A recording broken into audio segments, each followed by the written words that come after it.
Hey, what's up, guys? Back again with another video. And today's topic, I've been getting a lot of questions about what keeps me motivated. So I'm gonna tell y'all, and maybe y'all can tell me what keeps y'all motivated in the comments below. I'll remind you at the end of the video. But so I get a lot of questions of what keeps me motivated, not only in the lab but also in the gym. So I'll touch on both things. So since we're in the lab right now, I'll tell you what keeps me motivated in the lab. So actually, I'm gonna date this video, even though I shouldn't. It's actually the 4th of July, and as I should be at a cookout or at some pool or on some beach with my shirt off, I'm not. I'm in the lab. I'm working, putting in this work because that's just kind of where my dedication and my motivation is at right now. What keeps me motivated to keep coming to the lab, come to the lab on obvious day off. It's having a goal in mind, and my goal is getting my degree and getting the hell out. So I know when a lot of people, when they get into grad school, I don't know why this happens, because you're starting to get paid and stuff like that, but I don't know why this happens. But when you get into grad school, I know a lot of people that, kind of sits back, gets lazy if things not going right. They just kind of want to mope around about it. But I mean, that's kind of not the way to go about, especially research in the lab, because you have to go through all the troubleshooting before you can move on to something else. And that troubleshooting can take you a while if you let it. So for example, my first grad school project, there was, before we figured out the instrumentation that we wanted to use, I was using this plate reader. So what we was trying to figure out if this plate reader would give us the readings that we want on our dilution factors. So but it really wasn't doing that. So I put all my work and I put all my energy, like spent 15-hour days in the lab trying to figure out, okay, is this the route that we want to go? If this is not the route that we want to go, I checked off all the lists. Like, this could have took me weeks or maybe even months to do if I was lazy about it. So it only took me about a week to go through these troubleshooting check marks. I found out, hey, look, we can't do this, so we had to move on to something else. We moved on to something else, and that something else worked. So what I'm saying to you is,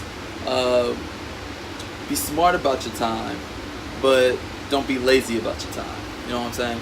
So like, when something works, hey, put all your time and effort into it, because with science, as we all know with science, sometimes like when it stops working for a really long time.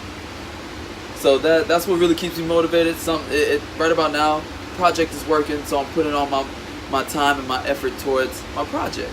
And I've just always been like that. And honestly, when it comes to like you're trying to get your degree, yeah, I mean, we're not trying to be in grad school for 7 years. Well, at least I hope you're not trying to be in grad school for 7 years. Get the work done. Get in, get out. I mean, yes, having a, social life is important and things like that, but time management, man, that's huge. Time management, because I still have friends, but I still come to the lab for hours on end. So, use your time wisely. Next, in the gym, what keeps me motivated in the gym, especially, so for me, when I was a student athlete, my motivation in the gym was to get bigger, faster, stronger. Point blank period, so I could be a better athlete. So now when I stopped being a student athlete, when I graduated, I had to find something else that really motivated me in the gym. And there was a little bit of time where I was kind of mulling around in the gym. I was like, yeah, I'm still strong, but like, what's the point? Until my powerlifting mentor actually, shout out to Big Will, he actually helped me out, and he came to me. He was like, hey man, you ever thought about competing? And I'm just like, didn't know that sort of thing existed. So found out that thing existed, got hooked up with the GSU powerlifting program, GSU powerlifting club, and then my powerlifting career started. And now I have goals and and I'm working towards like competing. So it really helps when you have a goal in mind, and you just keep on competing against yourself. That's really all it is. Like, especially if you're not doing competitions or anything like that, you got to compete against yourself. Like, make a goal. Oh, I want to hit this max, and I got to make sure I do this and that to make sure I hit these maxes. Once I hit these maxes, all right, what's my next goal? And keep making yourself better, and that's how you stay motivated in the gym. For me, I mean, that's my suggestion to you. If you guys got any suggestions of how to, let's say, stay motivated in the lab, stay motivated in the gym, let me know. Comment below. Make sure you like, share with all your friends, and we can get other people motivated to, stay in the lab, work hard in the lab, get the science out here, and stay fit while doing it. All right. Well, that's all I got for this week. See you guys next time. Peace.